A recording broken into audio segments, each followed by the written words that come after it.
নমস্কার বন্ধুরা, আজকে আমি বানাবো নিরামিষ পাঁপড় দিয়ে তরকারি। তার জন্য 5টা পাঁপড় নিয়ে নিয়েছি, কম নিলেও পারবেন।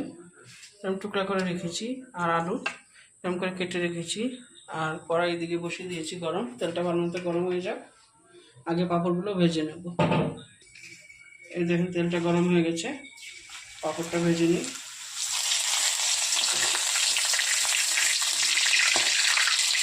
ভেজে তুলে রেখে দেবো। সবগুলো এরকম করে ভেজে নেব, ভেজে ভেজে তুলে রেখে দেবো। এরকম করে সবগুলো ভেজে নেব। এটা গরম হয়ে গেছে,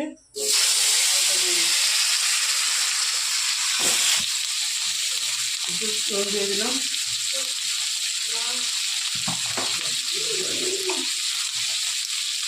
একটু হলুদ দিয়ে দিলাম। ওই তেলের মধ্যে দিয়ে ভেজে দিয়েছি, যেটার মধ্যে পাঁপড় ভেজে একটু ভাজা করে নেবো আগে আলুটা, তারপরে দেবো। দেখুন বন্ধুরা, আলুটা ভাজা হয়ে গেছে। এখন একটু জল দিয়ে দিচ্ছি।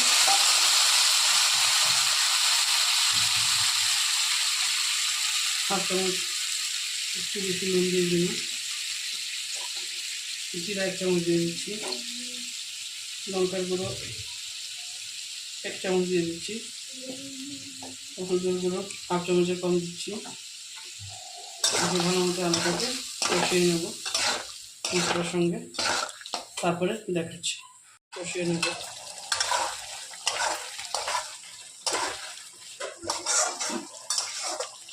কষানো হয়ে গেছে। এখন গরম মশলা জল দিয়ে দিচ্ছি, বেশি দেবো না, একটু দেবো। তরকারিটা মাথা ফুটে যাও। ঝোলটা ফুটে গেছে, সবগুলো পাঁপড় দিয়ে দেবো।